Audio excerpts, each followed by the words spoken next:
사장님, 이거 제 어릴 적 사진인데요. 야, 그게 거기 왜 있어? 장난해? 강남 세차장 직원 이준혁.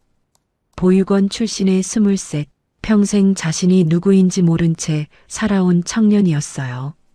그런데 대기업 여회장의 전용 리무진 시트 틈에서 꺼낸 낡은 사진 한 장이 그 모든 것을 뒤흔들었습니다.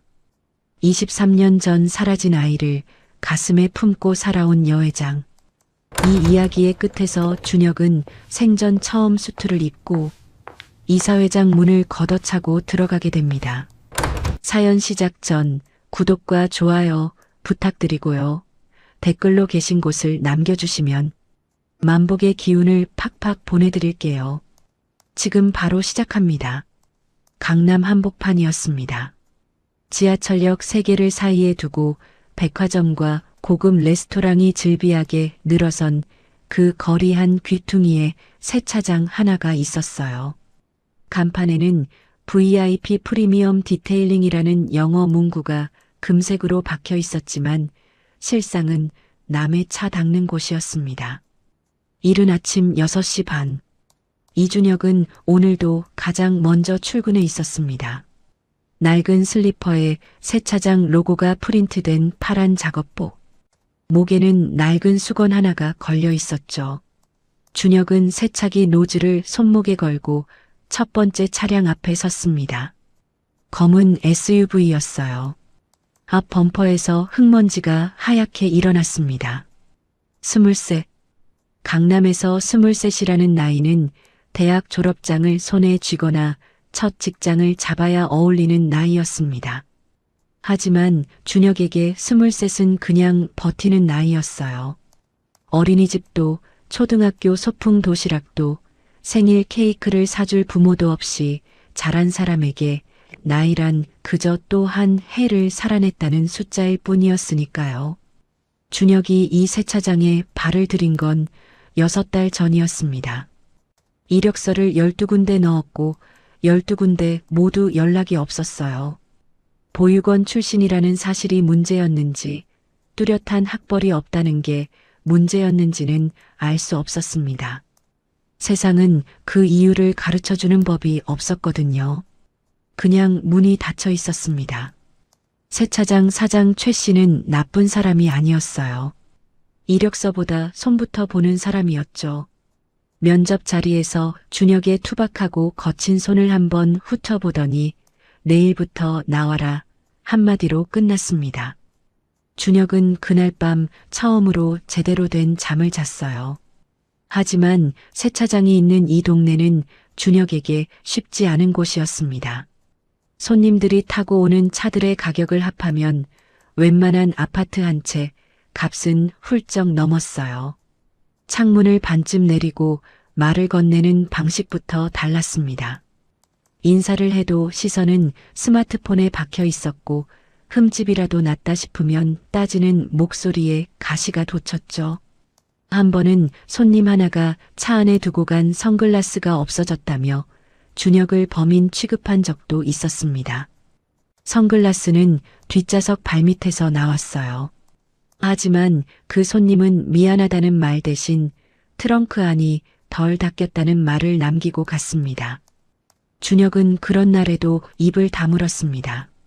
화를 내봤자 자기만 손해라는 걸 살면서 너무 많이 배워온 사람이었어요.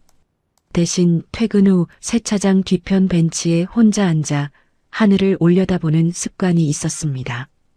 아무것도 생각하지 않으려고 노력하는 시간이었죠. 잘 되지는 않았지만요. 오전 9시가 넘어서자 차들이 몰려들기 시작했습니다. 준혁은 동선을 줄여가며 효율적으로 움직였어요. 외부 세척, 휠 클리닝, 실내 흡입, 유리 닦기.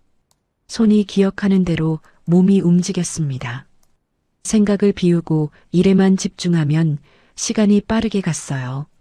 그때 세차장 입구 쪽에서 사장 최 씨의 목소리가 들렸습니다. 준혁아, 오늘 특별 손님 오신다. 리무진 들어오면 네가 직접 맡아. 준혁은 손에 든 극세사 타월을 멈추지 않은 채 짧게 대답했습니다. 알겠습니다. 리무진. 준혁은 그 단어를 듣고도 특별한 감흥이 없었어요. 비싼 차나 싼 차나 닦는 방법은 같았습니다. 차가 얼마짜리든 더러운 건 더럽고 닦으면 깨끗해지는 법이었으니까요. 준혁은 다시 손을 움직였습니다. 강남의 아침 햇살이 세차장 유리 지붕을 타고 비스듬히 쏟아져 들어왔어요. 물기가 증발하는 냄새와 세정제 향이 뒤섞인 공기 속에서 준혁의 파란 작업복만 분주하게 움직이고 있었습니다. 이날 아침 준혁은 아직 몰랐습니다. 리무진 한 대가 자기 인생을 완전히 뒤바꿔 놓으리라는 사실을. 오후 2시였습니다. 세차장 입구 쪽에서 경적 소리 하나 없이 미끄러지듯 들어오는 차가 있었어요. 검은색 리무진이었습니다.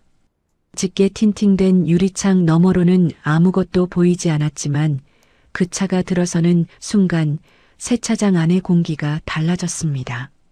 사장 최 씨가 허리를 반쯤 숙인 채 달려나갔어요. 준혁은 수건을 목에 걸고 천천히 다가갔습니다. 운전석 문이 열리더니 키가 훤칠한 50대 여성이 내렸어요. 단정하게 넘긴 짧은 머리카락, 군더더기 없는 감색 재킷. 전속 기사라기엔 눈빛이 너무 또렷한 사람이었습니다. 그녀가 뒷좌석 문을 열자 또 다른 인물이 천천히 내렸어요. 50대 초반의 여성이었습니다.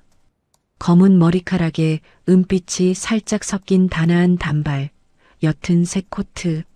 화려하지 않았지만 걸음걸이 하나하나에서 오랜 세월을 버텨온 사람만이 가질 수 있는 무게가 느껴졌어요.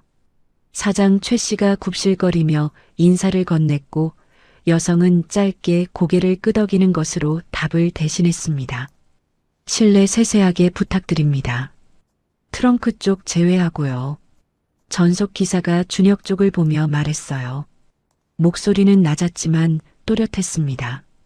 준혁은 짧게 대답하고 리무진 문을 열었습니다. 안으로 들어서는 순간 준혁은 자기도 모르게 걸음을 멈췄어요. 새 차에서 나는 냄새와는 다른 오래 사용한 가죽 시트의 냄새였습니다. 고급스럽지만 어딘가 쓸쓸한 냄새. 뒷좌석 창가 쪽에는 주름이 잡힌 무릎 담요가 반듯하게 개어져 있었고 컵 홀더에는 아직 따뜻해 보이는 보리차 컵이 놓여 있었죠. 사람이 오래 있던 공간이었습니다. 준혁은 진공 흡입기를 들고 천천히 시트를 훑쳤어요.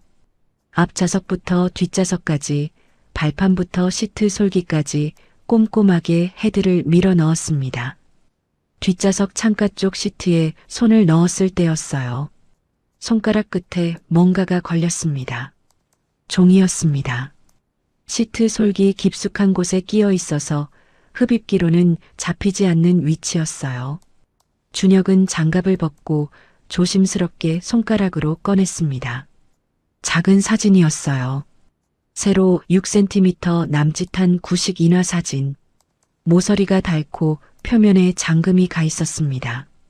빛이 발에 색감이 누렇게 변해 있었지만 사진 속 모습은 선명했어요. 2살배기쯤 되어 보이는 아이였습니다. 노란 내복을 입은 채 배를 바닥에 깔고 엎드려 있었어요. 두 손으로 턱을 괴고 카메라를 똑바로 바라보고 있는 모습이었는데 눈이 유난히 컸습니다. 웃지 않았는데도 입꼬리가 살짝 올라가 있는 묘한 표정이었어요. 아이의 오른쪽 눈 밑 광대뼈 바로 위에 작은 점이 하나 박혀 있었습니다. 준혁의 손이 멈췄어요. 리무진 밖으로 나왔습니다. 손에 사진을 들고 사장 최 씨에게 다가갔어요. 사장님, 이거 시트 안쪽에서 나왔는데요. 최 씨가 고개를 들었습니다. 사진을 흘깃 보더니 다시 준혁의 얼굴을 봤어요. 야, 근데 그거 왜 이렇게 쳐다봐? 빨리 기사분한테 갖다 드려. 아니, 근데 사장님. 준혁이 사진을 최 씨 앞에 내밀었어요. 이거 제 어릴 적 사진인데요. 최 씨가 사진을 받아들고 잠깐 들여다보더니 준혁의 얼굴을 보고 다시 사진을 봤습니다. 그러고는 피식 웃으며 사진을 돌려줬어요. 야, 그게 거기 왜 있어? 장난해? 아니, 진짜로요. 눈 밑에 점 보세요. 저 여기 있잖아요. 최 씨가 다시 사진을 받아 들여다보았습니다. 준혁의 얼굴과 사진을 번갈아 보더니 손을 내저었어요. 야, 세상에 점 있는 사람이 한둘이야. 얼른 갖다 드려. 귀한 손님이시잖아. 준혁은 사진을 돌려받았습니다. 최 씨는 이미 다른 차량 쪽으로 걸어가고 있었어요. 하지만 준혁은 움직이지 않았습니다. 손에 든 사진을 다시 내려다보았어요. 점의 위치, 엎드린 자세, 배경의 벽지, 최 씨의 말이 맞을 수도 있었습니다. 세상에 점 있는 사람이 한둘이 아니라는 말, 우연일 수도 있었어요. 하지만 준혁의 손은 여전히 떨리고 있었습니다. 왼손을 천천히 자기 얼굴로 올렸어요. 오른쪽 눈 밑, 광대뼈 바로 위, 손끝이 그 자리에 닿았습니다. 오래전부터 거기 있었지만 한 번도 이렇게 의식해 본 적 없던 작은 점이었어요. 사진 속 아이의 점과 같은 자리였습니다. 준혁은 눈을 감았다가 떴어요. 전속 기사가 세차장 한쪽에 서서 여 회장과 나란히 낮은 목소리로 이야기를 나누고 있었습니다.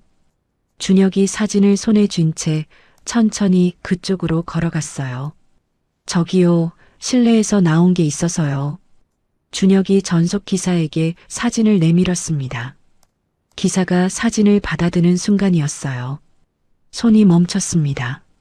아주 짧은 순간이었지만 준혁은 놓치지 않았어요. 평생 감정을 숨기는 훈련이 된 사람만이 지을 수 있는 표정이 스쳐 지나갔습니다.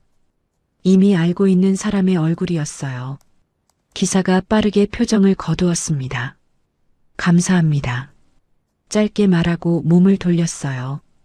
회장님, 목소리가 평소보다 한 톤 낮았습니다. 윤서진 여회장이 고개를 돌렸어요.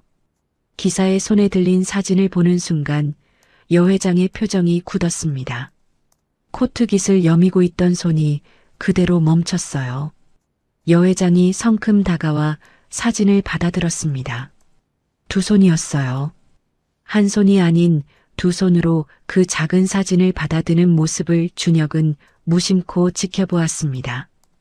여회장의 눈이 사진 위에 내려앉았어요. 숨소리가 가늘어졌습니다. 가느다란 손가락이 사진 모서리를 아주 조심스럽게 짚었어요.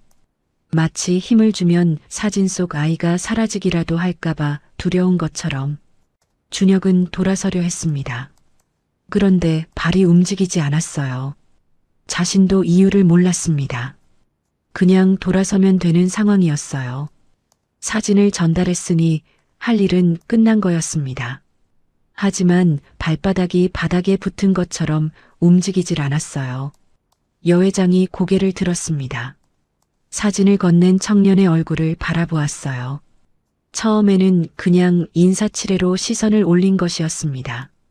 고맙다는 눈빛을 보내고 돌아서면 그만인 순간이었어요. 그런데 여회장이 돌아서지 않았습니다. 준혁의 얼굴 어딘가에 시선이 걸린 것처럼 그 자리에 멈춰 섰어요. 입술이 미세하게 벌어졌습니다. 눈동자가 흔들렸어요. 세차장 소음이 멀어지는 것 같았습니다. 여회장의 시선이 준혁의 오른쪽 눈 밑 광대뼈 바로 위에 박힌 작은 점에 닿았습니다. 사진 속 아이의 바로 그 자리에 있는 점과 같은 위치였어요. 저기, 여회장이 입을 열었습니다. 목소리가 떨렸어요. 50대를 버텨온 사람의 목소리라고는 믿기지 않을 만큼 가늘고 작은 소리였습니다. 이름이 어떻게 되니? 준혁은 짧게 대답했습니다. 이준혁입니다. 여회장의 눈에 뭔가가 차올랐어요. 눈물인지 아닌지 구분하기 어려운 그 경계 어딘가의 것이었습니다. 몇 살이에요? 23입니다. 여회장이 사진을 가슴에 끌어안았습니다. 두 팔로 꼭 안은 채 눈을 감았어요. 세차장 한가운데서 고급 코트를 입은 여성이 작은 사진 한 장을 가슴에 안고 눈을 감는 모습이 너무도 이상했지만 준혁은 그 모습에서 눈을 뗄 수 없었습니다. 왜 저러시지? 머릿속으로는 그렇게 생각했어요. 하지만 가슴 어딘가에서는 이미 알고 있었는지도 몰랐습니다. 이 만남이 단순한 우연이 아니라는 것을. 그때 세차장 입구 쪽에서 구두 소리가 울렸습니다. 딱딱하고 빠른 소리였어요. 방향을 가리지 않고 공간을 장악하는 발소리. 준혁이 고개를 돌리자 검은 코트를 걸친 40대 남성이 성큼성큼 걸어오고 있었습니다. 강태호였습니다. 여회장의 의부사들. 그룹 부회장 직함을 달고 있었어요. 키가 크고 어깨가 넓었습니다. 코끝에 걸친 금태 안경 너머로 상황을 단숨에 읽어내는 눈빛이 번뜩였어요. 강태호의 시선이 여회장에서 준혁으로 옮겨갔습니다. 세차 작업복을 입은 청년, 여회장의 굳은 표정, 그 사이에 흐르는 이상한 공기. 강태호의 입꼬리가 아주 미세하게 내려갔습니다. 웃음이 사라진 게 아니었어요. 경계심이 올라온 거였죠. 오랫동안 다져진 촉이 지금 눈앞의 상황이 자신에게 유리하지 않다는 신호를 보내고 있었습니다. 어머니, 여기 계셨어요? 태호가 여회장 곁으로 다가서며 자연스럽게 준혁과 여회장 사이에 몸을 밀어 넣었습니다. 여회장이 천천히 눈을 떴어요. 태호야, 차는 다 됐죠? 회의 시간 됐습니다. 태호가 여회장의 어깨를 감싸며 차 쪽으로 몸을 돌려 세웠어요. 자연스러운 동작이었지만 그 안에 담긴 힘은 결코 자연스럽지 않았습니다. 여회장이 발을 옮기다가 멈칫했어요. 고개를 반쯤 돌려 준혁을 다시 바라보았습니다. 무언가 말을 하려는 듯 입이 벌어졌지만 태호가 낮은 목소리로 어머니 가시죠 하고 속삭이는 바람에 그대로 입을 다물었어요. 리무진 문이 닫혔습니다. 차가 세차장을 빠져나가는 모습을 준혁은 멍하니 서서 바라보았어요. 파란 작업복 위로 오후 햇살이 쏟아졌지만 준혁은 그 따뜻함을 느끼지 못했습니다. 가슴 안쪽에서 아까의 그 떨림이 아직 가시지 않고 있었어요. 그 사람이 왜 그런 눈으로 나를 봤지? 준혁은 손바닥을 내려다보았습니다. 사진을 쥐고 있던 손이었어요. 아무것도 들려있지 않았지만 손끝에서 감촉이 가시지 않았습니다. 세차장 안으로 다음 차가 들어오고 있었습니다. 준혁은 수건을 고쳐 쥐고 몸을 돌렸어요. 하지만 발걸음이 평소보다 무거웠습니다. 아무것도 달라진 게 없는 오후였는데 어딘가 결정적으로 무언가가 바뀐 것 같은 느낌이 떠나질 않았습니다. 퇴근 시간은 저녁 7시였습니다. 다른 직원들이 하나둘 짐을 챙겨나가는 동안 준혁은 세차장 뒤편 창고에 남아 있었어요. 창고라고 해봤자 세제통과 걸레 무더기가 쌓인 좁은 공간이었습니다. 형광등 하나가 깜빡이며 희미한 빛을 내리고 있었죠. 준혁은 창고 한쪽 구석에 쪼그려 앉았습니다. 작업복 안주머니에서 접힌 종이를 꺼냈어요. 아니, 종이가 아니었습니다. 종이처럼 얇아진 사진이었죠. 보육원에서 퇴소하던 날 원장 선생님이 건네준 것이었어요. 준혁이 세상에서 단 하나 가지고 있는 어린 시절의 흔적이었습니다. 원장 선생님은 그날 이것만큼은 꼭 가지고 나가라고 했어요. 아이를 데려온 사람이 두고 간 거라고, 그것 말고는 아무것도 없었다고. 준혁은 그 말을 들었을 때 왜인지 울지 않았습니다. 이미 울 만큼 울어버린 나이가 된 뒤였으니까요. 사진 속에는 2살배기쯤 되는 아이가 있었습니다. 노란 내복을 입은 채 배를 바닥에 깔고 엎드려 있었어요. 두 손으로 턱을 괴고 카메라를 바라보는 모습. 웃지 않았는데도 입꼬리가 살짝 올라가 있는 그 묘한 표정. 그리고 오른쪽 눈 밑, 광대뼈 바로 위에 찍힌 작은 점. 준혁은 천천히 손을 뻗었습니다. 오늘 리무진 안에서 꺼낸 사진을 그 옆에 나란히 놓았어요. 형광등 불빛이 깜빡였습니다. 두 장의 사진이 창고 바닥에 나란히 놓였어요. 한 장은 준혁이 평생 품어온 것이었고 다른 한 장은 오늘 낯선 리무진 시트 안에서 나온 것이었습니다. 준혁의 숨이 멎었습니다. 같은 아이였어요. 노란 내복, 바닥에 엎드린 자세, 턱을 괴고 있는 두 손의 각도, 오른쪽 눈 밑에 박힌 작은 점의 위치까지. 사진의 크기가 조금 달랐고 한 장이 다른 장보다 더 바랬지만 아이의 얼굴은 소름이 돋을 만큼 정확하게 일치했습니다. 같은 날 찍은 거야. 분명히. 준혁의 손이 떨리기 시작했어요. 배경의 벽지도 같았습니다. 흰 바탕에 작은 별이 그려진 벽지. 준혁의 사진 오른쪽 끝에 아주 조금 걸려있던 그 벽지가 리무진에서 나온 사진에는 더 넓게 찍혀 있었어요. 두 사진이 원래 하나의 장면에서 나온 것이라는 게 분명했습니다. 누군가가 한 장면을 두 장으로 나눠 가진 거였어요. 준혁은 한참을 그 자리에서 꼼짝도 하지 못했습니다. 머릿속이 하얗게 비었다가 천천히 채워지기 시작했어요. 보육원에 처음 들어온 날짜, 원장 선생님이 말해준 입소 나이 2살, 신원불명으로 기재된 서류, 아이를 데려온 사람이 두고 간 사진 한 장, 평생 아무 의심 없이 그냥 받아들이고 살아온 것들이었습니다. 왜 사진만 두고 갔을까? 한 번도 해본 적 없는 생각이 처음으로 고개를 들었어요. 아이를 버리는 사람이 사진을 함께 두고 간다는 게 말이 됩니까? 버리는 거라면 흔적을 남기지 않는 게 맞잖아요. 그런데 누군가는 어린 준혁과 함께 사진을 두고 갔습니다. 마치 언젠가 이 아이를 다시 찾으러 올 것처럼. 준혁은 오늘 세차장에서 본 여회장의 눈을 떠올렸습니다. 자신의 얼굴에서 무언가를 발견한 것처럼 굳어버리던 그 순간. 사진을 두 손으로 받아들던 모습. 리무진이 빠져나가기 직전 뒤를 돌아보던 눈빛. 준혁은 두 사진을 조심스럽게 들어 올렸어요.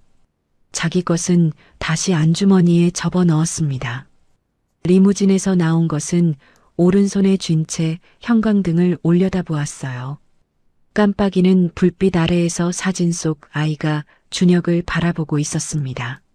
내가 누구야? 평생 해온 질문이었어요. 하지만 오늘은 달랐습니다. 오늘은 처음으로 이 질문에 답이 있을지도 모른다는 생각이 들었거든요. 준혁은 자리에서 일어섰습니다. 창고 문을 열고 나오자 세차장은 이미 불이 꺼져 있었어요. 사장 최 씨도 퇴근한 뒤였습니다. 텅 빈 세차장 바닥에 가로등 불빛이 길게 드리워졌어요. 준혁은 주머니 속 사진을 손바닥으로 지그시 눌렀습니다. 내일 그 여회장이 다시 올지 안 올지 알 수 없었어요. 연락처도 이름도 몰랐습니다. 리무진 번호판은 기억하고 있었지만 그것 하나로 할 수 있는 일은 없었죠. 하지만 준혁은 포기하지 않기로 했습니다. 평생 세상이 닫아걸어 온 문 앞에서 돌아서는 법을 배워온 사람이었지만 오늘만큼은 달랐어요. 2살짜리 자신이 찍힌 사진이 서로 다른 두 사람의 손에 나뉘어 있었다는 사실. 그 하나가 준혁의 발을 붙잡고 있었습니다. 버려진 게 아닐 수도 있다는 가능성. 23해 동안 단 한 번도 품어본 적 없는 그 가능성이 창고 형광등보다 더 환하게 가슴 안쪽을 비추고 있었어요. 다음 날 오전이었습니다. 준혁은 평소처럼 6시 반에 출근했어요. 세차기 점검을 마치고 첫 번째 차량을 받을 준비를 하고 있었습니다. 간밤에 잠을 제대로 못 잤지만 몸은 익숙한 대로 움직였어요. 손이 기억하는 일은 머리가 멍해도 할 수 있었습니다. 오전 10시쯤이었어요. 세차장 입구 쪽에서 검은 세단 한 대가 들어섰습니다. 리무진은 아니었어요. 하지만 번호판을 보는 순간 준혁의 손이 멈췄습니다. 어제 본 번호판이었습니다. 앞자리 숫자가 달랐지만 뒷자리가 같았어요. 같은 법인 차량이었죠. 운전석에서 내린 사람은 여 회장이 아니었습니다. 강태호였어요. 어제 세차장에서 여 회장을 데리고 나간 그 남자. 검은 코트 대신 오늘은 짙은 회색 수트를 입고 있었지만 걸음걸이는 똑같았습니다. 공간을 장악하듯 성큼성큼 걸어오는 발소리. 코끝에 걸친 금태 안경 너머로 준혁을 정확하게 겨냥한 눈빛. 이준혁 씨 맞죠? 이름을 알고 있었습니다. 준혁은 수건을 손에 쥔 채 대답했어요. 네, 맞습니다. 강태호가 준혁 앞에 멈춰 섰습니다. 준혁보다 머리 하나는 더 컸어요. 내려다보는 시선이었지만 표정은 여유로웠습니다. 위협을 숨기는데 익숙한 사람의 얼굴이었어요. 어제 저희 어머니 차에서 뭔가 드린 게 있죠? 사진 한 장 나와서 전달해 드렸습니다. 그랬군요. 태호가 천천히 고개를 끄덕였습니다. 마치 칭찬하려는 것처럼요. 하지만 그 눈빛에는 칭찬이 없었어요. 근데 그거 드리면서 무슨 말을 했다고요? 어릴 때 사진 같다고? 준혁은 짧게 대답했습니다. 그냥 혼잣말이었습니다. 혼잣말. 태호가 그 말을 천천히 되씹었어요. 그러고는 안경을 고쳤으며 주변을 한번 둘러보았습니다. 세차장 직원들이 슬금슬금 눈치를 보고 있었어요. 태호는 그걸 확인하고서야 다시 준혁에게 시선을 돌렸습니다. 이준혁 씨, 솔직하게 얘기하죠. 목소리가 낮아졌어요. 요즘 세상에 이런 수법 많아요. 재력 있는 어르신 주변에서 접근해서 가족인 척 하는 거. 나이 드신 분들이 외로우시니까 쉽게 흔들리거든요. 준혁의 눈썹이 좁아졌습니다. 저는 그런 거 아닙니다. 그렇겠죠. 태호가 비릿하게 웃었어요. 근데 어머니 입장에서 생각해 보세요. 오래전에 아이를 잃으셨어요. 그분한테는 평생의 상처거든요. 거기에 누군가가 비슷한 얼굴로 나타나서 사진 어쩌고 하면 얼마나 상처받으시겠어요. 선이었다 해도요. 말이 그럴듯하게 포장되어 있었습니다. 하지만 준혁은 그 말 안에 든날을 느꼈어요. 이건 걱정이 아니었습니다. 경고였죠. 저는 사진을 전달한 것뿐입니다. 그래요. 그러니까 여기서 마무리하면 깔끔하죠. 태호가 안주머니에 손을 집어넣었습니다. 꺼낸 것은 봉투였어요. 두툼한 흰 봉투. 준혁 앞에 내밀었지만 테이블이 없었으므로 그냥 허공에 내미는 모양새였습니다. 수고비예요. 사진 잘 전달해줬으니까. 준혁은 봉투를 보지 않았습니다. 태호의 눈을 바라보았어요. 필요 없습니다. 태호의 입꼬리가 미세하게 내려갔습니다. 받아요. 기분 나쁘게 주는 거 아니에요. 괜찮습니다. 침묵이 흘렀어요. 세차기 돌아가는 소리만 세차장 안을 가득 채웠습니다. 태호는 봉투를 거두어들이며 준혁을 위아래로 천천히 훑쳤어요. 세차 작업복, 거친 손, 오래된 운동화. 그 시선 안에 담긴 것은 사람을 보는 눈빛이 아니었습니다. 값을 매기는 눈빛이었어요. 이준혁 씨, 보육원 출신이라고요? 준혁의 몸이 굳었습니다. 이름만 아는 게 아니었어요. 신원을 조회해 온 거였습니다. 언제 어떻게 알아냈는지도 몰랐어요. 하룻밤 사이에 우리 어머니한테 다시 접근하면 그냥 넘어가지 않겠습니다. 태호의 목소리는 여전히 낮고 부드러웠어요. 하지만 그 안에 담긴 온도는 영하였습니다. 그리고 한 가지 더. 태호가 고개를 돌려 사장 최 씨를 찾았습니다.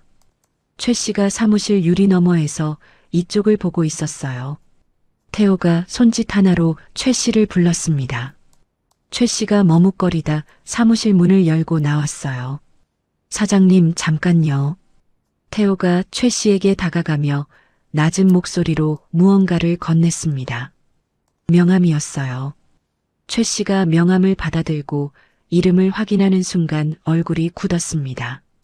두 사람이 사무실 안으로 들어갔어요. 유리 너머로 보이는 태호의 입술이 천천히 움직였습니다. 최 씨의 표정이 점점 어두워지는 게 보였어요.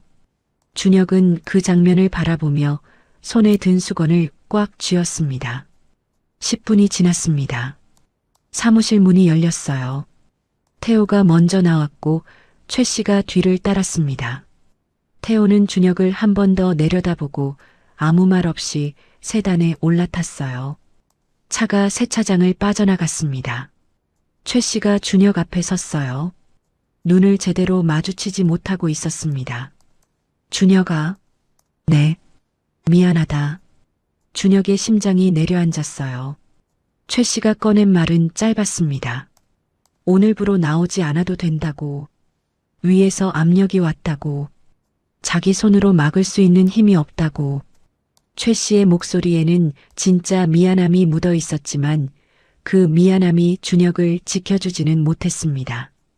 준혁은 대답하지 않았어요. 탈의실에서 가방을 챙기고 파란 작업복을 걸어두었습니다. 세차장을 나서는 발걸음이 무거웠어요. 골목 끝에서 한번 뒤를 돌아보았습니다.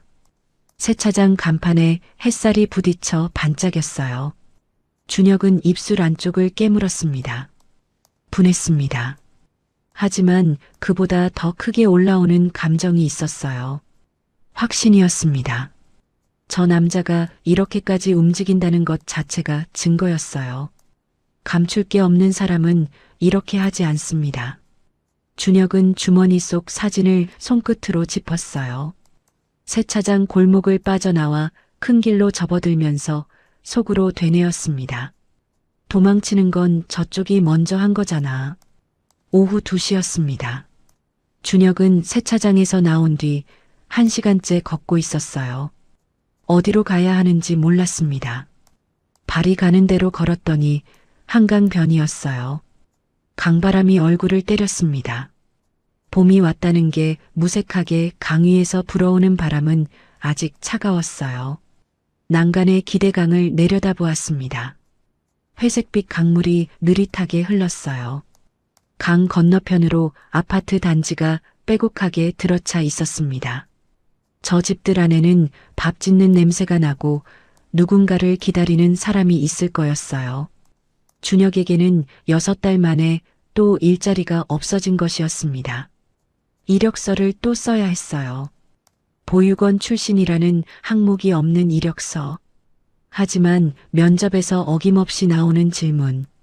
가족관계를 적어주세요. 비상연락처는요? 그 질문 앞에서 준혁은 늘 말이 짧아졌습니다. 없습니다. 라는 2글자가 이력서 한 장을 통째로 무너뜨리는 걸 너무 많이 경험했거든요. 준혁은 난간에서 등을 떼고 벤치에 앉았습니다. 주머니에서 휴대폰을 꺼냈어요. 연락처를 한참 내려가다 손가락이 멈췄습니다. 경기도 광주 성실 보육원 원장 선생님. 전화를 건 건 충동적이었어요. 신호가 3번 울리고 익숙한 목소리가 들렸습니다. 준혁이구나. 오랜만이다. 원장 선생님은 올해 70이 넘었을 거였어요. 목소리는 여전히 단단했습니다. 준혁이 18배 보육원을 나온 뒤로도 명절마다 안부를 묻는 사람이었어요. 준혁이 세상에서 유일하게 먼저 연락해오는 어른이었죠. 선생님, 저 입수할 때 기억하세요? 기억하지. 2살이었잖아. 왜? 준혁은 강물을 바라보며 천천히 물었습니다. 저 데려온 사람이 어떻게 생겼는지 기억하세요? 남자였는지 여자였는지라도. 전화 너머로 잠깐 침묵이 흘렀어요. 남자였어. 40대쯤 됐을까? 얼굴은 기억이 잘 안 나는데 키가 크고 양복을 입고 있었어. 아이만 놓고 금방 가버렸거든. 담요에 쌓인 채로 왔는데 품에 사진이 하나 있었고. 사진이요. 응. 애가 엎드려서 찍은 사진. 그거 너한테 줬잖아. 준혁의 손이 자기도 모르게 주머니로 갔습니다. 그 남자가 뭔가 말을 남겼나요? 아이에 대해서. 원장 선생님이 다시 잠깐 말을 멈췄어요. 이름이라도 알 수 있으면 좋겠다 싶어서 물었는데 그냥 갔어.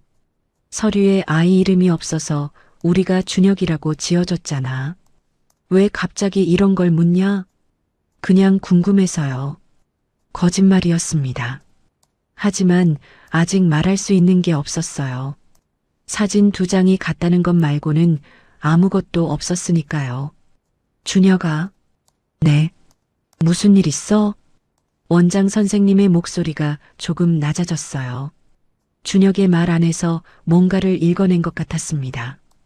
평생 아이들을 봐온 사람의 감각이었죠.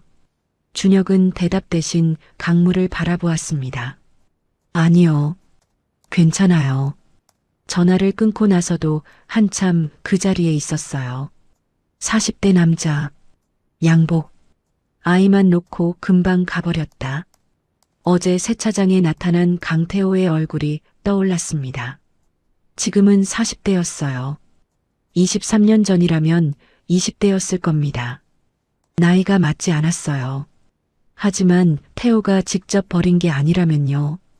누군가를 시켰다면요. 준혁은 눈을 감았다가 떴습니다.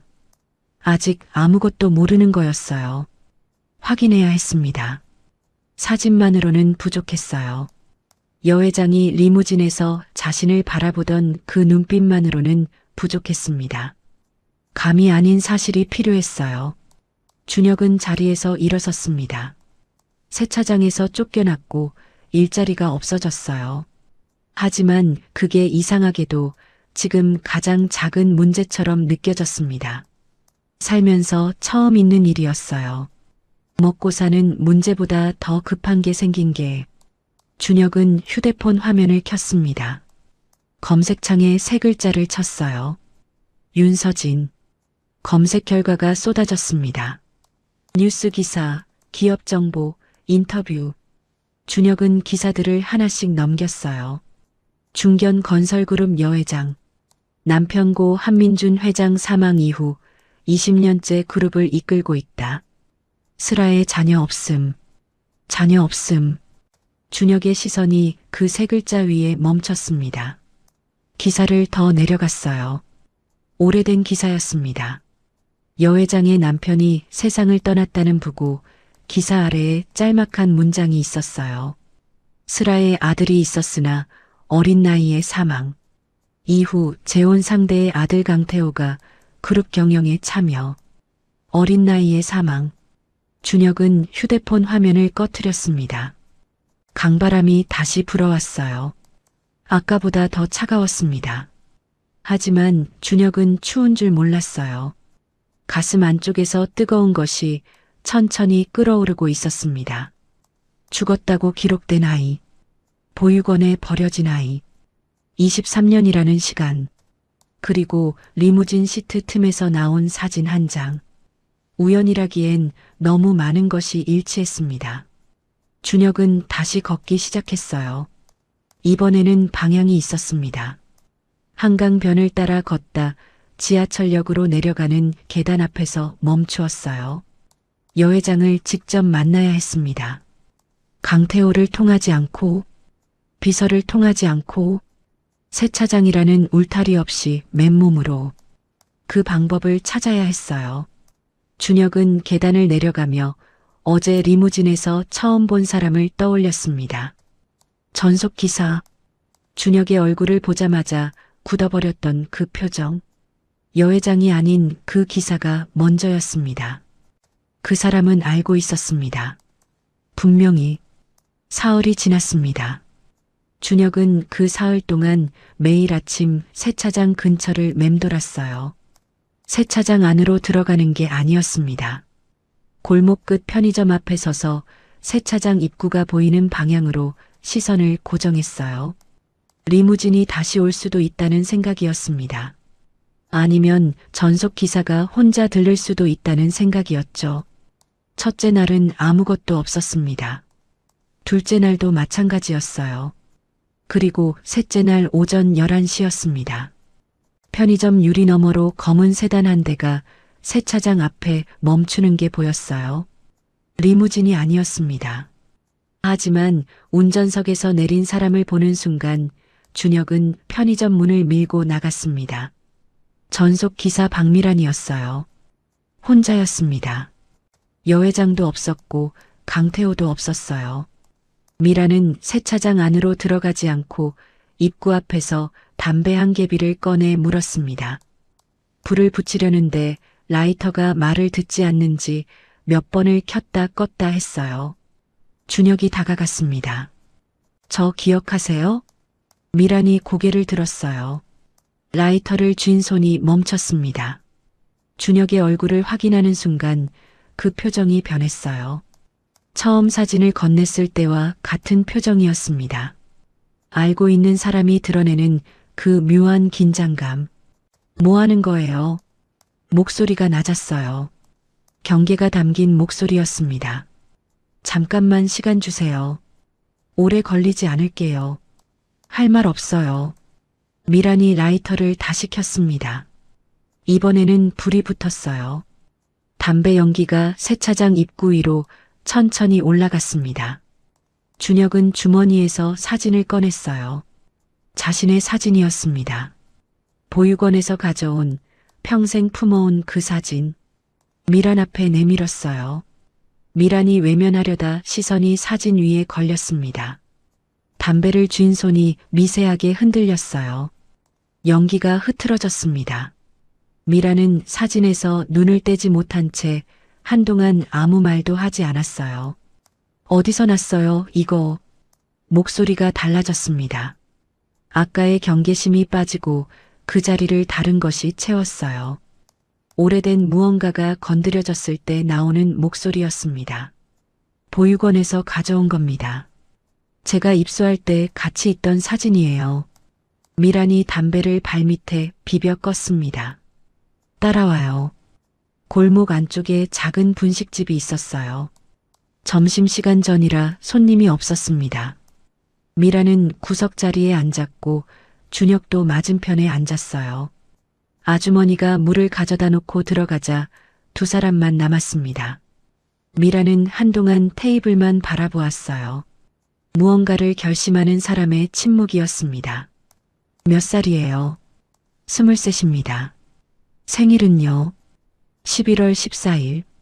보육원에서 정해준 거라 정확하지 않을 수 있다고 했어요. 미란의 눈이 감겼다 열렸습니다. 준혁 씨, 내가 하는 말 끝까지 들어요. 중간에 끊지 말고요. 준혁은 고개를 끄덕였습니다. 미란이 물컵을 두 손으로 감쌌어요.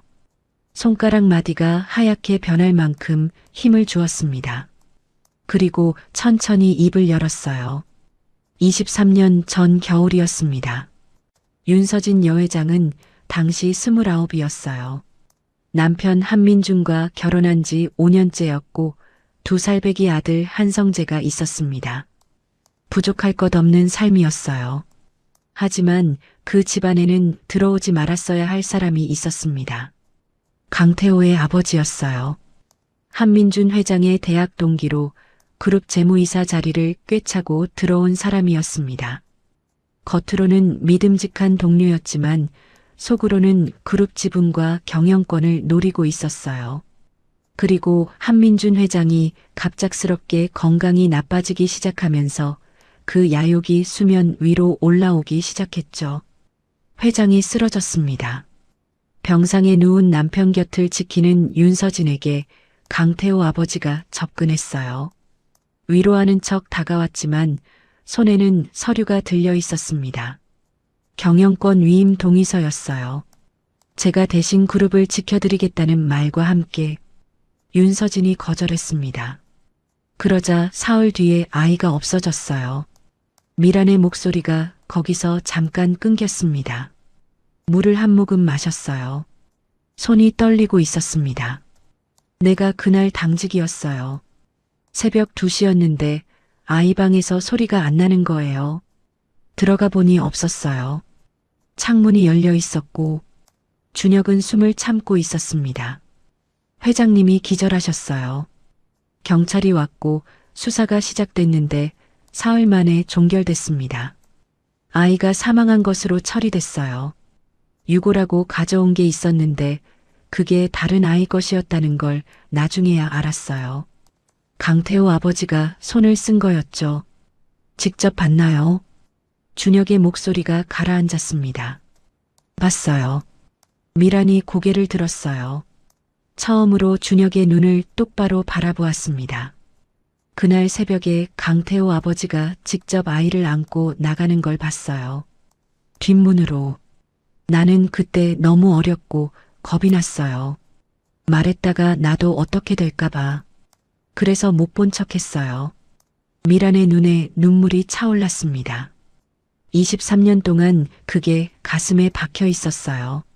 매일 아침 회장님 얼굴 보면서 말 못하고 살아온 거예요.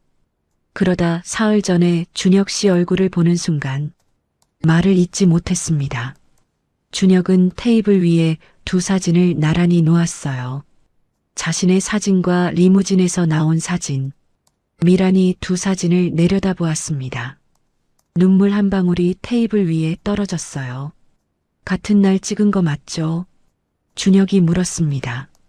미란이 고개를 끄덕였어요. 회장님이 직접 찍은 사진이에요. 두 장을. 한 장은 지갑에 넣고 한 장은 아이 방 서랍에 뒀는데 아이가 사라진 날 그 사진도 없어졌어요. 그게 어떻게 된 건지는 나도 몰랐는데. 준혁이 손끝으로 자신의 사진을 짚었습니다. 저랑 같이 보육원에 있었던 거예요. 분식집 안이 조용했습니다. 아주머니가 주방에서 뭔가를 끓이는 소리만 들렸어요. 준혁은 한동안 아무 말도 하지 않았습니다. 23년이라는 시간이 이 좁은 분식집 안에 압축되어 있는 것 같았어요. 증언해 주실 수 있어요? 준혁이 물었습니다. 부탁이 아닌 확인이었어요. 미란이 눈물을 닦지 않은 채 고개를 들었습니다. 그러려고 23년을 기다렸어요. 준혁은 두 사진을 조심스럽게 집어들었습니다. 가슴 안쪽에서 뜨거운 것이 단단하게 굳어지는 느낌이 들었어요. 슬픔이 아니었습니다. 분노도 아니었어요. 비로소 방향이 생긴 사람의 결이었습니다. 같은 날 저녁이었습니다. 강남 부촌 깊숙한 곳에 자리한 윤서진 여회장의 저택. 높은 담장 너머로 정원수가 가지런히 다듬어져 있었고 현관까지 이어지는 돌길 양옆에는 봄꽃이 막 피어나고 있었어요. 바깥에서 보면 흠잡을 곳 없이 단정한 집이었습니다. 하지만 저택 안쪽은 달랐어요. 여회장의 침실 커튼이 낮부터 쳐져 있었습니다. 샹들리에 불빛이 은은하게 내려앉았지만 방 안의 공기는 무거웠어요. 여회장은 침대 머리맡에 기댄 채 손에 사진을 쥐고 있었습니다. 사흘 전 세차장에서 돌려받은 그 사진이었어요. 사진 속 아이의 얼굴을 손끝으로 쓸어내렸습니다.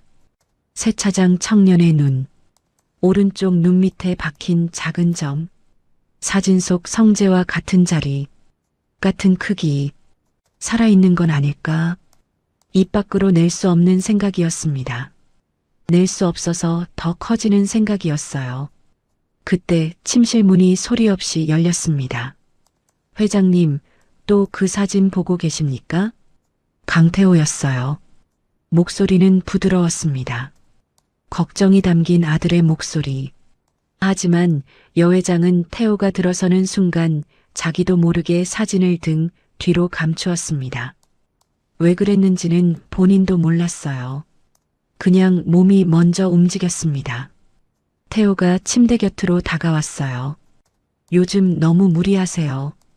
밥도 제대로 못 드시고 주무시지도 못하고.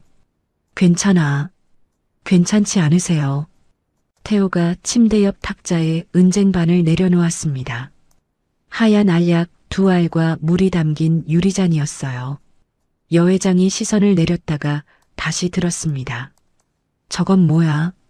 담당 선생님이 처방해 주셨어요. 수면 안정에 좋은 거랍니다. 요즘 자주 깨신다고 하셨잖아요. 여회장은 알약을 보았습니다.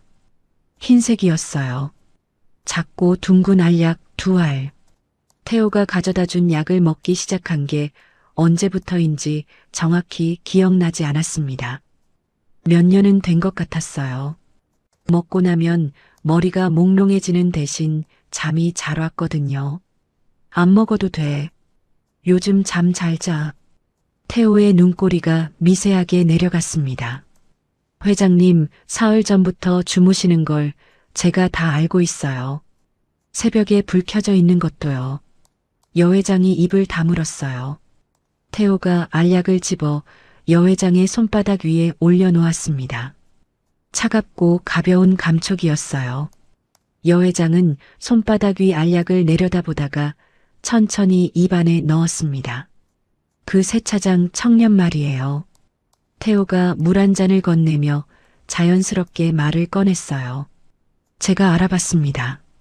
보육원 출신에 이렇다 할 연고도 없고요. 이런 수법을 쓰는 사람들이 요즘 많아요. 사전에 재력가 집안 정보를 빼내서 접근하는 거죠. 회장님처럼 오래된 상처가 있으신 분들을 노리는 거예요. 여 회장이 물을 삼켰습니다. 사진이 같았어. 사진이요? 그 청년이 가진 사진이랑 내 사진이랑 같은 사진이었어. 같은 날 찍은 거라고. 태호가 한 박자 쉬었습니다. 회장님, 그런 사진은 얼마든지 구할 수 있어요. 요즘은 SNS에 올라온 사진을 도용하는 것도 일도 아니라고요. 예전 사진을 오래된 것처럼 가공하는 기술도 있고요. 목소리는 여전히 부드러웠습니다. 성재는 그날 불길 속에서 아버지와 함께 갔어요. 제가 어렸을 때라 기억이 선명하진 않지만 그게 사실이잖아요. 수십 년이 지난 지금 갑자기 살아 돌아온다는 건 현실에서는 없는 일이에요. 여 회장의 눈꺼풀이 무거워졌습니다. 약 기운이 퍼지기 시작하는 신호였어요. 처음에는 눈 뒤쪽이 뜨끈해지고 그 다음에는 생각이 흐릿해졌습니다. 손에 힘이 빠지고 말하려던 것들이 혀 위에서 녹아내렸어요. 태호가 목소리를 낮췄습니다. 침대 곁에 허리를 숙이며 여 회장의 귀 가까이 다가왔어요. 회장님, 지금 판단력이 흐려지신 거예요. 그러니까 저런 사기꾼한테 흔들리시는 겁니다. 제가 곁에서 지켜드릴게요. 염려하지 마세요. 여 회장의 입술이 움직이려 했습니다. 하지만 소리가 나오지 않았어요. 방 안의 불빛이 물속에서 보는 것처럼 일렁거렸습니다. 사진을 쥔 손가락에서 힘이 빠졌어요. 태호가 천천히 몸을 일으켰습니다. 여 회장의 눈이 감기는 걸 확인하고서야 침실 문 쪽으로 걸어갔어요. 문 밖에서 대기하던 비서에게 고개를 까딱이며 낮은 목소리로 말했습니다. 유전자 검사소 알아봐. 강남 일대 전부. 저 청년이 회장님한테 접근하기 전에 검사를 의뢰할 가능성이 있어. 미리 손 써놔.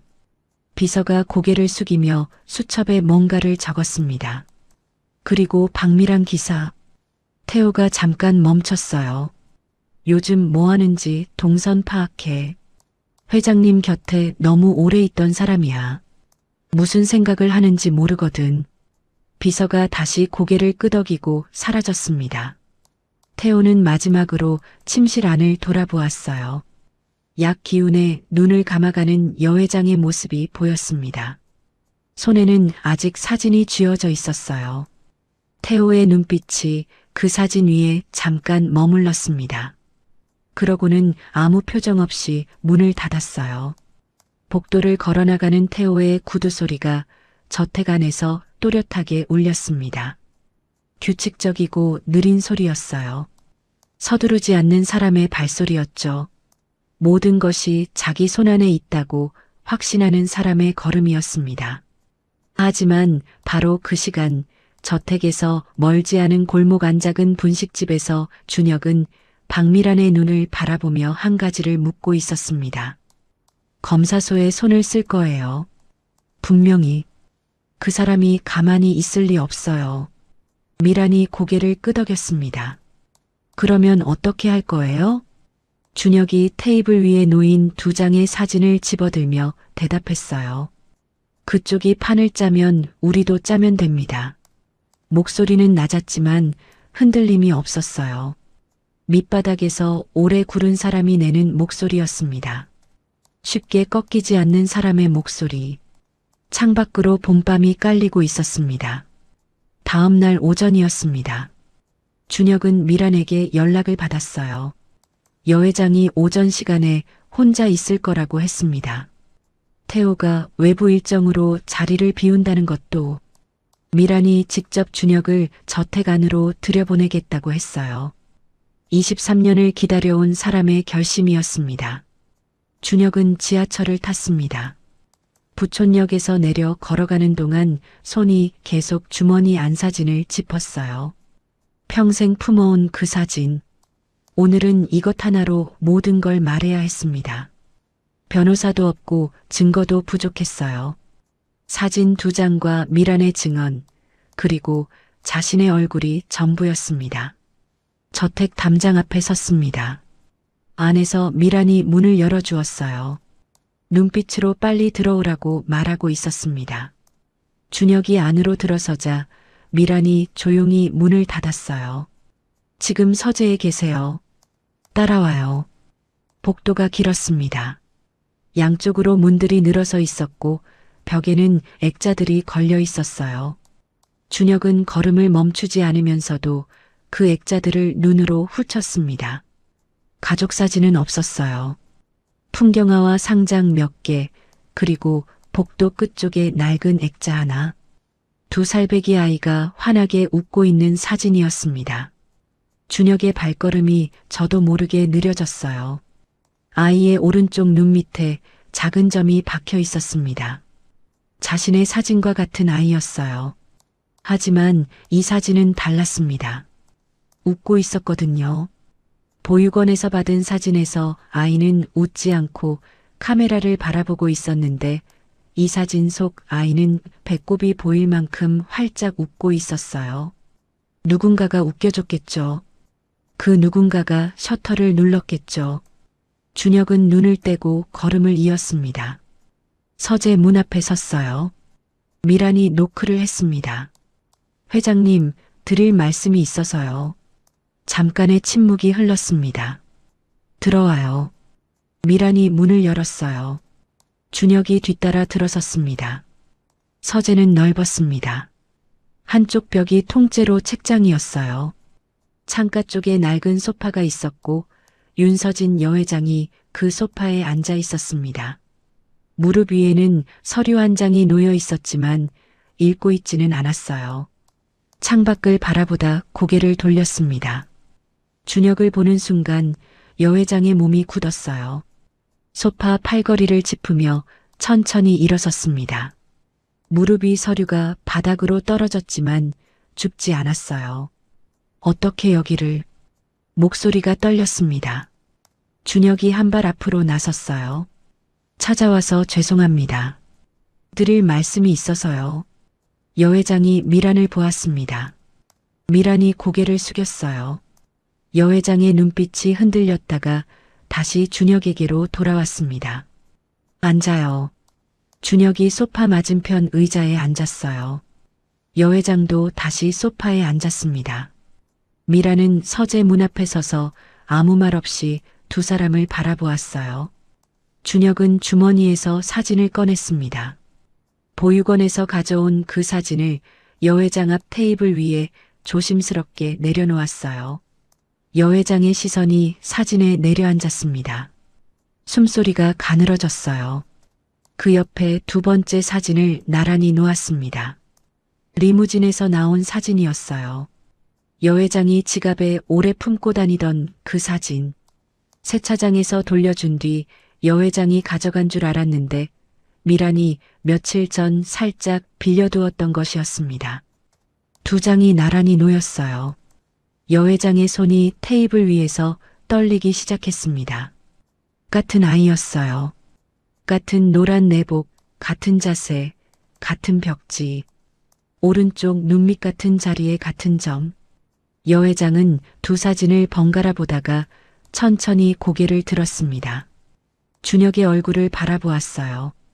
사진 속 아이의 눈밑, 그리고 눈앞의 청년 눈밑 같은 자리. 여 회장의 입술이 파르르 떨렸습니다. 이 사진은 어디서? 보육원에서요. 제가 입소할 때 담요에 쌓인 채로 같이 있었다고 했어요. 2살이었습니다. 여 회장의 눈에서 눈물이 차올랐어요. 저는 제 부모가 누군지 모르고 살았습니다. 왜 버려졌는지도 몰랐어요. 그냥 그런 사람인 줄 알고 살았습니다. 준혁의 목소리가 낮았어요. 감정을 억누르고 있었지만 끝부분에서 조금씩 갈라졌습니다. 근데 사흘 전에 회장님 리무진에서 이 사진이 나왔어요. 그냥 지나칠 수가 없었어요. 여 회장이 두 사진을 두 손으로 집어들었습니다. 가슴에 안듯 끌어당기다가 다시 내려다보았어요. 눈물이 사진 위로 떨어졌습니다. 성재야. 입 밖으로 나온 건지 안에서만 나온 건지 알 수 없는 소리였어요. 미란이 서재문에서 한 발 앞으로 나섰습니다. 눈이 빨개져 있었어요. 회장님, 제가 드릴 말씀이 있습니다. 23년 전 그날 밤에 대해서요. 여 회장의 고개가 천천히 올라갔습니다. 미란이 입을 열었어요. 그날 새벽의 이야기를 처음부터 끝까지 말했습니다. 뒷문, 담요에 쌓인 아이, 강태호 아버지의 뒷모습, 무서워서 말하지 못한 23년. 매일 아침 여 회장의 얼굴을 보면서 삼켜온 말들. 미란의 목소리가 몇 번이나 끊겼지만 끝까지 멈추지 않았어요. 여 회장은 미란의 말을 들으면서 움직이지 않았습니다. 눈물이 흘렀어요. 닦지 않았습니다. 손에 쥔 사진만 점점 더 세게 움켜쥐었어요. 손가락 마디가 하얗게 변할 만큼. 미란이 말을 마쳤습니다. 서재안이 조용해졌어요. 한참이 지나서야 여 회장이 입을 열었습니다. 미란 씨. 네. 왜 이제 말해요? 목소리에 원망이 없었어요. 그냥 묻는 거였습니다. 미란이 고개를 떨구었어요. 무서웠어요. 그리고 죄송했어요. 회장님한테도 성재 도련님한테도. 여 회장이 눈을 감았습니다. 한참을 그렇게 있었어요. 눈꺼풀 위로 눈물이 흘러내렸습니다. 그러다 눈을 떴어요. 여 회장이 사진을 테이블에 내려놓고 준혁을 바라보았습니다. 처음으로 똑바로 흔들림 없이 바라보는 눈빛이었어요. 유전자 검사를 하자. 준혁이 고개를 끄덕였습니다. 근데 태호가 가만히 있지 않을 거예요.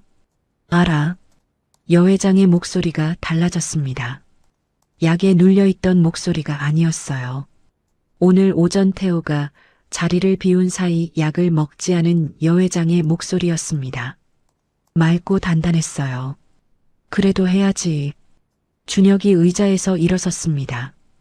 여 회장도 일어섰어요. 두 사람이 서재 한가운데에 마주 섰습니다. 창밖으로 봄 햇살이 쏟아져 들어왔어요. 준혁의 낡은 점퍼와 여 회장의 단정한 코트가 같은 빛 아래 나란히 있었습니다. 아무것도 증명되지 않은 순간이었어요. 하지만 두 사람 모두 알고 있었습니다. 이미 가장 중요한 것은 알아버린 뒤라는 걸. 검사소는 서초구 한 건물 4층에 있었습니다. 엘리베이터가 없어서 계단을 걸어 올라갔어요. 미란이 앞장섰고 여 회장이 그 뒤를 따랐습니다. 준혁이 맨 뒤에서 걸었어요. 계단 난간이 낡아서 흔들렸습니다. 고급 코트를 입은 여 회장이 그 난간을 잡고 한 계단씩 올라가는 모습이 묘하게 느껴졌어요. 평생 다른 세계에 살던 사람이 처음으로 같은 계단을 밟고 있는 것 같았습니다. 접수를 마쳤어요. 대기실 의자에 나란히 앉았습니다. 여 회장과 준혁 사이에 한 자리가 비어 있었어요. 채워야 할 것 같으면서도 아직 채울 수 없는 거리 같았습니다. 미라는 맞은편 의자에 앉아 두 사람을 바라보았어요. 아무도 말을 하지 않았습니다. 형광등이 하얗게 대기실을 비추고 있었어요. 접수 직원이 키보드를 두드리는 소리, 복도 어딘가에서 문이 열리고 닫히는 소리. 준혁은 무릎 위에 손을 올려놓고 정면을 바라보았습니다. 긴장하지 않으려 했지만 되지 않았어요. 지금까지 살면서 자신이 누구인지 증명해야 했던 순간이 많았습니다. 이력서를 낼 때도, 임대차 계약을 할 때도, 보육원을 나와 처음 혼자 방을 구할 때도. 하지만 오늘은 달랐어요. 오늘은 단순히 자신이 누구인지가 아니라 자신이 어디서 왔는지를 증명하는 날이었습니다. 살면서 한 번도 가져본 적 없는 증명이었어요. 이름이 뭐예요? 원래 여 회장이 낮게 물었습니다. 이준혁입니다. 보육원에서 지어준 이름이에요. 성재야. 여 회장이 작게 말했어요. 준혁에게 하는 말인지 혼잣말인지 알 수 없는 소리였습니다. 한성재. 그게 내가 지어준 이름이야. 준혁은 그 이름을 소리내어 따라하지 않았습니다. 아직 입에 붙지 않는 이름이었어요. 평생 불러본 적 없는 이름. 하지만 이상하게도 낯설지만은 않았습니다. 처음 듣는 말인데 어딘가에서 들어본 것 같은 느낌이었어요. 한성재. 속으로만 한번 불러보았습니다. 번호가 호출되었어요. 두 사람이 검사실 안으로 들어갔습니다. 흰 가운을 입은 직원이 안내했어요. 구강 안쪽을 면봉으로 닦아내는 간단한 과정이었습니다. 5분이 채 걸리지 않았어요. 직원이 샘플을 밀봉했습니다. 준혁은 그 과정을 눈으로 따라갔어요. 면봉이 봉투에 들어가고 봉투가 밀봉되고 접수 번호가 적히는 순간까지 아무 이상이 없었습니다. 적어도 겉으로는요. 검사소를 나오는 길이었어요. 1층 계단을 내려오다 준혁이 발걸음을 멈췄습니다. 아까 올라올 때 보지 못한 것이 눈에 들어왔어요. 건물 뒤편으로 이어지는 복도 끝에 비상구 문이 있었습니다. 문이 아주 조금 열려 있었어요. 누군가 받쳐놓은 것처럼 틈이 있었습니다. 그리고 복도 끝 그림자 속에 구두 한 켤레가 보였어요. 반들거리는 검은 구두였습니다. 세차장 직원 신발이 아니었어요. 검사소 직원이 신을 만한 신발도 아니었습니다. 너무 매끈했어요. 준혁은 아무 말하지 않고 계단을 내려왔습니다. 건물 밖으로 나오자 미란이 대기하고 있었어요. 여 회장이 먼저 차 쪽으로 걸어갔습니다. 준혁이 미란 옆에 바짝 붙어 낮은 목소리로 말했어요. 비상구 쪽에 사람 있어요. 미란의 눈빛이 변했습니다. 법인차 있는지 골목 한 바퀴 봐주실 수 있어요? 미란이 짧게 고개를 끄덕이고 여 회장 쪽으로 걸어갔습니다. 준혁은 건물 입구 기둥 옆에 서서 골목 입구 쪽을 바라보았어요. 2분쯤 지났을 때 미란에게서 문자가 왔습니다. 뒷골목에 검은 세단 한 대, 번호판 찍어놨어요. 준혁은 화면을 껐습니다. 역시나였어요. 강태호가 손을 쓴 거였습니다. 준혁이 검사소에 올 것을 예상하고 먼저 사람을 심어둔 거였죠. 사흘 뒤 결과가 나왔습니다. 미란에게 먼저 연락이 왔어요. 준혁은 여 회장의 저택 서재에서 그 전화를 받았습니다. 태호가 자리를 비운 오전이었어요. 여 회장이 맞은편 소파에 앉아 준혁의 얼굴을 바라보고 있었습니다. 전화기 너머로 흘러나온 말은 짧았어요. 친생자 관계 성립 안 됨. 준혁이 전화를 끊었습니다. 여 회장이 물었어요. 뭐래요? 준혁은 잠깐 여 회장을 바라보았습니다. 조작됐어요. 그냥 사실을 말했습니다. 여 회장의 얼굴에서 핏기가 빠졌어요. 손이 무릎 위에서 조용히 떨렸습니다. 창밖으로 봄바람이 지나갔어요. 정원수가 흔들렸다가 멈췄습니다. 어떻게 알아요? 검사소 뒷골목에 태호 씨 법인 차가 있었어요. 검사 전부터 와 있었던 거예요. 여 회장이 눈을 감았습니다. 오래 감고 있었어요. 준혁은 그 침묵을 깨지 않았습니다.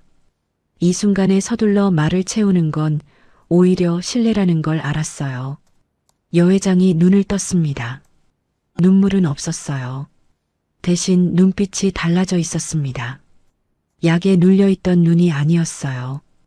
오랫동안 잠들어 있다가 깨어난 사람의 눈이었습니다. 다른 방법이 있어요? 네. 준혁이 대답했습니다. 태호 씨가 손댈 수 없는 곳에 따로 의뢰할 거예요.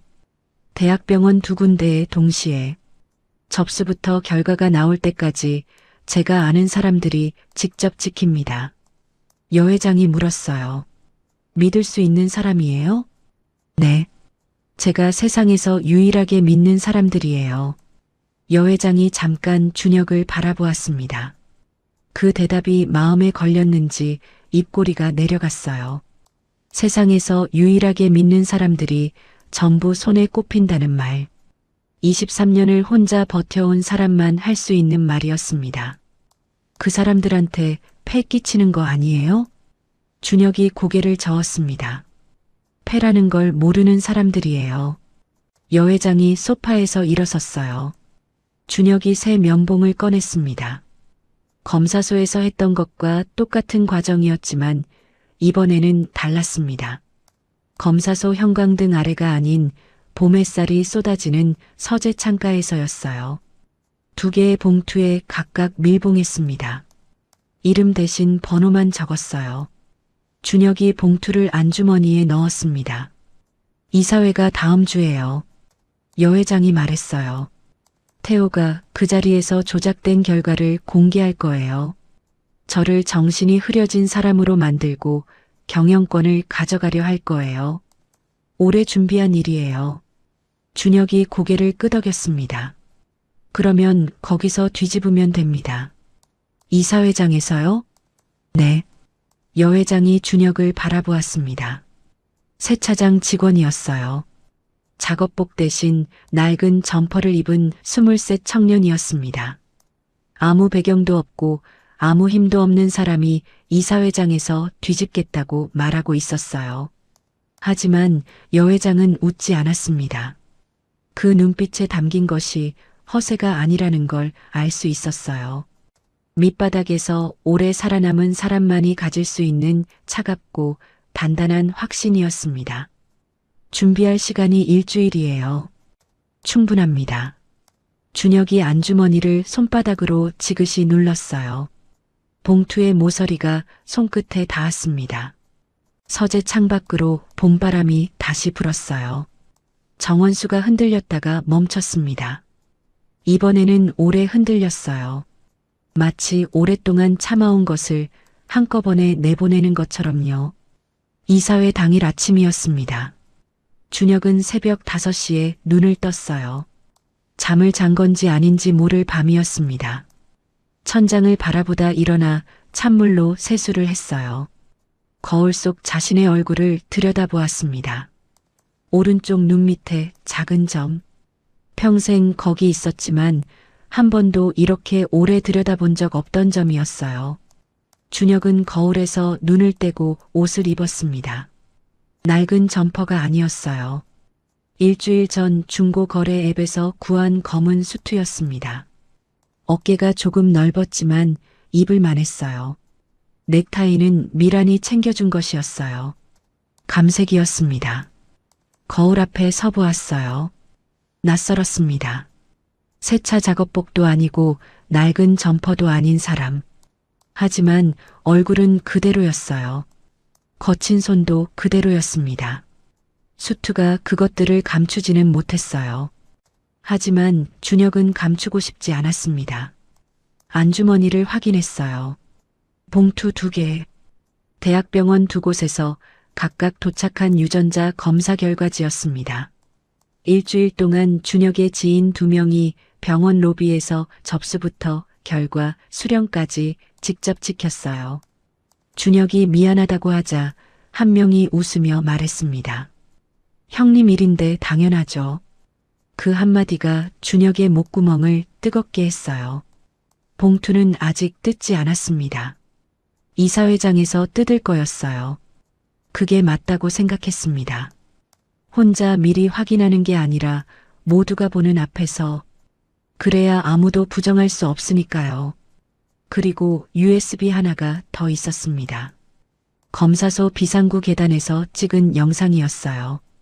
강태호의 비서가 검사소 직원에게 봉투를 건네는 장면, 주고받는 대화까지 담겨 있었습니다. 준혁의 지인이 건물 외벽에 붙어서 찍은 거였어요. 화질이 완벽하지는 않았지만 얼굴과 목소리는 선명했습니다.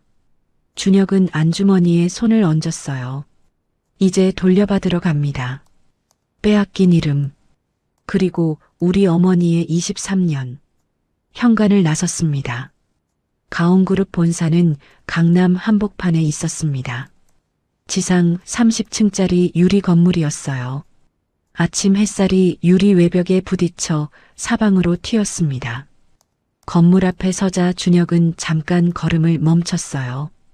평생 이런 건물에 들어가 본 적이 없었습니다. 하지만 오래 올려다보지 않았습니다. 걸어 들어갔어요. 26층 대회의실이었습니다. 엘리베이터 문이 열리자 복도 끝까지 말소리가 들렸어요. 이미 많은 사람이 모여 있었습니다. 준혁이 복도를 걸어가는 동안 지나치는 사람마다 시선이 따라왔어요. 수트 차림이었지만 거친 손이 이 건물과 어울리지 않는다는 걸 준혁 본인도 알고 있었습니다. 상관없었어요.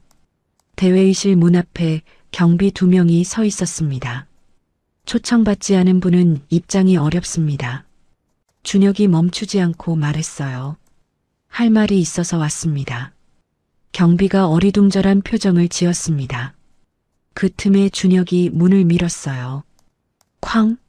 문이 벽에 부딪혔습니다. 회의실 안의 모든 시선이 일제히 뒤로 쏠렸어요. 길게 늘어선 회의 탁자 양편으로 주주들이 빼곡히 앉아 있었고 뒤편에는 기자 몇 명이 카메라를 들고 있었습니다. 단상 위에 선 강태호가 마이크를 쥔 채 굳었어요. 준혁이 걸어 들어갔습니다. 검은 수트에 감색 넥타이, 거친 손, 곧은 허리. 태호의 눈이 좁아졌어요. 당장 저 사람 끌어내. 경비가 달려왔습니다. 준혁은 피하지 않았어요. 대신 입을 열었습니다. 마이크 없이도 회의실 끝까지 올리는 목소리였어요. 잠깐만요. 여러분. 경비가 준혁의 팔을 잡았습니다. 준혁은 버티며 말을 이었어요. 지금 저 사람이 보여드리는 유전자 검사 결과는 조작된 겁니다. 회의실이 술렁였습니다. 태호가 마이크를 잡으며 목소리를 높였어요. 저 사람 지금 이 자리를 난장판으로 만들려는 겁니다. 회장님을 노리고 접근한 사기꾼이에요. 당장 끌어내십시오. 그 순간이었어요. 앞줄에 앉아있던 윤서진 여회장이 자리에서 일어섰습니다. 놔두세요. 목소리가 낮았지만 회의실 전체에 울렸어요. 경비가 멈칫했습니다. 태호의 얼굴이 굳었어요. 회장님, 이 청년 말을 들어보겠습니다. 태호가 여회장 쪽으로 몸을 돌렸습니다. 어머니, 저 사람은 사기꾼입니다. 여기서 무슨 말을 해도. 태호 씨, 여회장이 태호를 똑바로 바라보았어요. 약기운이 거친 지 일주일이 지난 눈이었습니다. 흐릿함이 없었어요. 당신이 내 아들이 아니라는 건 오래전부터 알았어요. 회의실이 조용해졌습니다. 태호의 입술이 굳었어요. 여회장이 자리에 다시 앉았습니다. 준혁을 향해 짧게 고개를 끄덕였어요. 준혁이 안주머니에서 USB를 꺼냈습니다. 회의실 뒤편 제어실 직원에게 건넸어요. 주주 한 명이 틀어보라고 말했습니다. 대형 스크린이 바뀌었어요. 영상이 재생되었습니다. 건물 비상구 계단. 어둑한 공간에서 양복 입은 남자가 흰 가운의 직원에게 봉투를 건네는 장면이었어요. 목소리가 또렷하게 들렸습니다. 강상구와 윤서진 샘플 친생자 관계 불일치로 처리해. 결과 가져오면 잔금 입금한다. 양복 남자의 얼굴이 비상등 불빛에 드러났어요. 강태호의 비서였습니다. 회의실이 벌집을 쑤신 듯 술렁였어요. 주주들이 자리에서 일어서고 기자들이 카메라를 들이밀었습니다. 태호가 마이크를 잡았어요. 저건 조작 영상입니다. 저 사람이 만들어낸. 준혁이 태호를 바라보았습니다. 조작이면 반박하시면 됩니다. 그리고 안주머니에서 봉투 2개를 꺼냈어요. 갈색 봉투 위에 대학병원 직인이 선명하게 찍혀 있었습니다. 준혁이 봉투를 뜯었어요. 처음 뜯는 순간이었습니다. 손이 떨렸어요. 아무도 모르게 봉투 안에서 결과지를 꺼내 펼쳤습니다. 눈이 한 줄을 찾았어요. 친생자 관계 일치.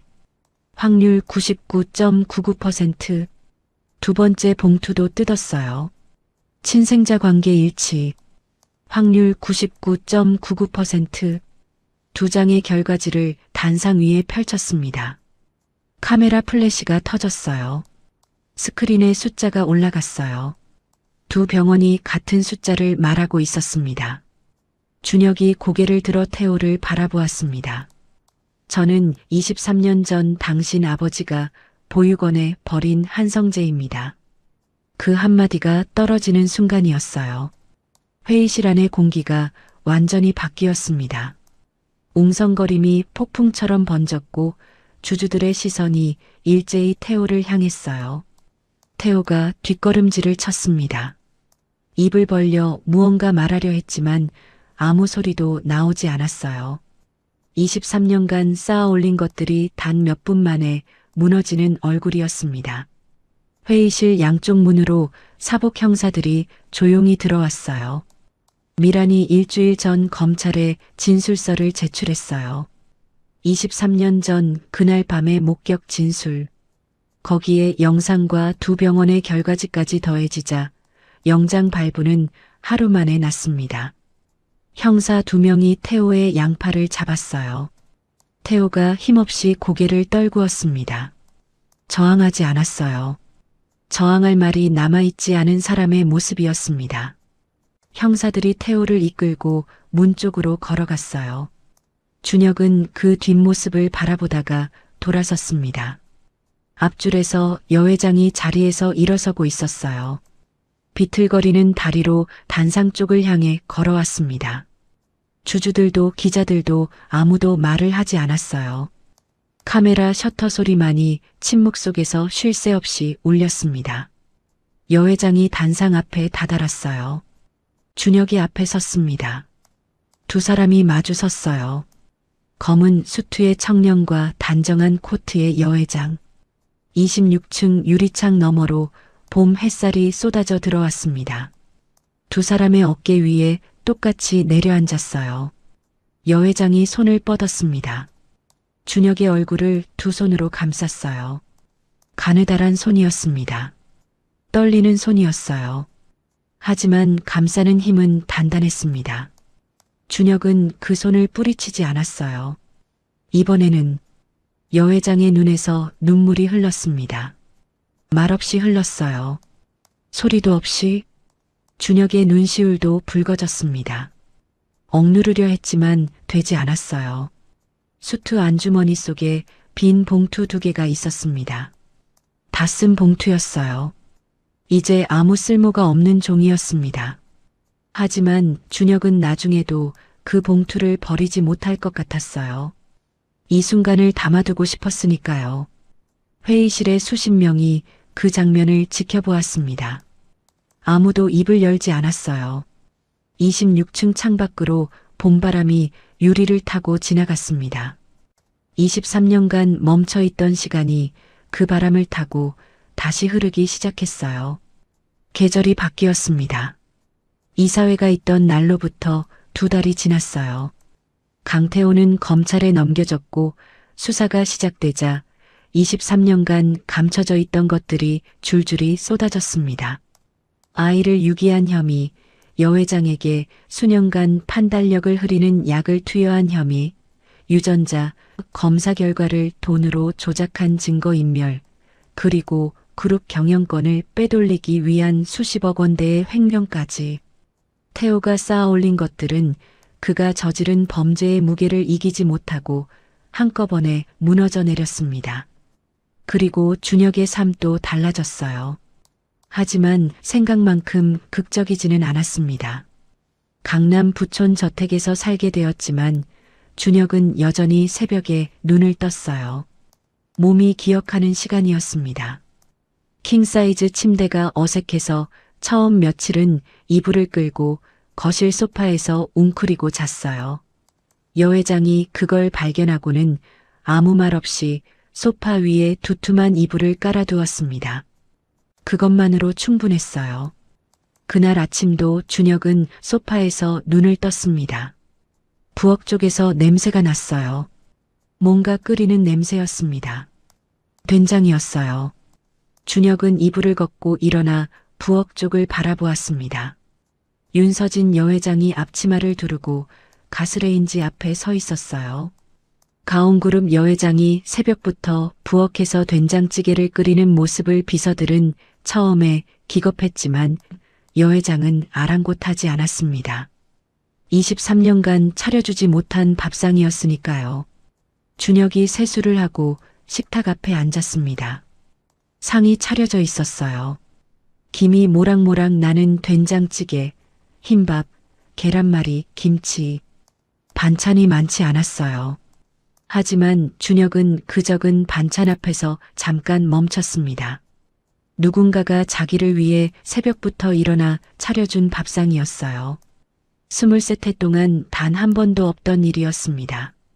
수저를 들었어요. 된장찌개를 한 숟갈 떠서 입에 넣는 순간 목구멍이 뜨거워지는 걸 느꼈습니다. 맛 때문이 아니었어요. 온기 때문이었어요.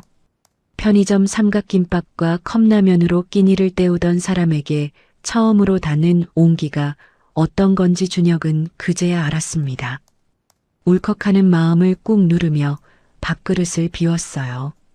여회장이 맞은편에 앉아 아들이 밥 먹는 모습을 바라보았습니다. 말없이 바라보기만 했어요. 그것만으로도 눈물이 차올랐지만 오늘은 참았어요. 아들 앞에서 울기만 하는 엄마는 되고 싶지 않았으니까요. 맛있어요? 여회장이 물었습니다. 네. 준혁의 대답은 짧았어요. 하지만 짧은 말 안에 담긴 것은 적지 않았습니다. 박미란도 달라졌습니다. 23년간 가슴에 품어온 말을 꺼내놓은 뒤 미란의 얼굴에서 오래된 무게가 걷혔어요.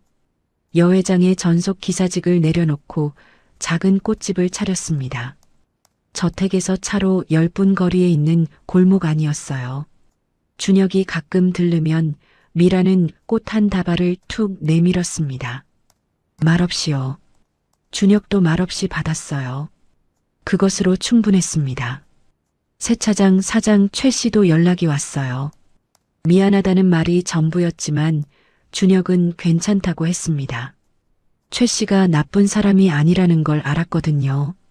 힘없는 사람이 힘 있는 사람 앞에서 할 수 있는 것의 한계를 준혁은 누구보다 잘 알고 있었으니까요. 어느 화창한 주말이었습니다. 준혁은 여회장과 함께 경기도 외곽의 조용한 묘원에 갔어요. 봄바람이 잔디밭을 부드럽게 쓸고 지나갔습니다. 연두빛 새잎이 나무마다 가득했어요. 여회장이 묘비 앞에 무릎을 꿇었습니다. 남편 한민준의 이름이 새겨진 묘비였어요. 여회장이 묘비의 글씨를 손끝으로 천천히 쓸어내렸습니다. 눈물이 흘렀어요. 하지만 그 눈물 안에는 슬픔만 있지 않았습니다. 23년간 묻어두었던 말을 마침내 꺼내놓는 사람의 안도가 함께 섞여 있었어요. 여보, 우리 아들이 이렇게 멋지게 커서 돌아왔어요. 입 밖으로 낸 건지 안에서만 한 건지 알 수 없는 소리였습니다. 준혁이 여회장 옆에 조용히 무릎을 꿇었어요. 묘비 앞에 절을 올리고 거친 손을 무릎 위에 올려놓은 채 한참을 말없이 앉아 있었습니다. 아버지의 얼굴을 기억하지 못했어요. 2살의 기억은 어디에도 남아있지 않았으니까요. 하지만 이 사람이 자신을 지키려 했다는 사실 하나만으로 가슴 안쪽에 처음 느껴보는 따뜻함이 차올랐습니다. 아버지, 저 버려진 거 아니었더라고요. 속으로만 말했습니다. 소리를 내면 울 것 같았거든요. 늦었지만 이제 제가 엄마 옆에 딱 붙어서 지키겠습니다. 평생 어디 안 갑니다. 준혁의 거친 손 위로 여 회장의 가느다란 손이 겹쳐졌습니다. 두 사람은 아무 말 없이 묘비 앞에 나란히 앉아 봄바람을 맞았어요. 연두빛 새잎들이 바람에 흔들렸습니다. 집으로 돌아오는 길이었어요. 준혁이 운전을 했습니다. 조수석에 여 회장이 앉아 창밖을 바라보고 있었어요. 봄도로가 따뜻한 빛으로 가득했습니다. 한동안 말이 없었어요. 그러다 준혁이 먼저 입을 열었습니다. 혀끝에서 오래 맴돌던 말이었어요. 아직 어색하고 아직 서툰 말이었습니다. 하지만 언제까지고 미룰 수는 없었어요. 엄마, 여 회장이 고개를 돌렸습니다. 준혁은 앞을 보며 말을 이었어요. 눈을 마주치면 더 이상 말을 잇지 못할 것 같았거든요. 배고파요. 집에 가서 밥 먹어요. 여 회장이 웃었습니다. 소리 없이 웃었어요. 입꼬리가 올라가고 눈가에 주름이 잡히는 웃음이었습니다. 23년 만에 아들 입에서 처음 나온 그 두 글자를 듣고 나서 나오는 웃음이었어요. 눈물도 함께 흘렀지만 웃음이 더 컸습니다. 그래, 가자. 오늘은 미역국 끓여줄게. 미역국이요? 생일 때 먹는 거잖아. 이제부터라도. 준혁이 입술을 꾹 다물었습니다. 대답하지 않았어요. 대답할 수가 없었거든요. 목구멍이 막혀서요. 앞유리 너머로 봄도로가 펼쳐졌습니다. 가로수가 연두빛으로 물들어 있었어요. 차가 그 사이를 달렸습니다. 두 사람의 그림자가 도로 위에 나란히 길게 늘어졌어요. 현관문이 닫혔습니다. 안에서 냄비 소리가 나고 두 사람의 목소리가 낮게 섞였어요. 말이 많지 않아도 괜찮았습니다. 오래 떨어져 있던 사람들은 말보다 온기가 먼저였으니까요. 길었던 겨울이 끝나고 23년 만에 찾아온 진짜 봄이었습니다. 강남 세차장에서 묵묵히 일하던 23 청년 이준혁이 낡은 사진 한 장을 발견하는 순간부터 시작된 이 이야기를 끝까지 함께 해주셔서 진심으로 감사드립니다.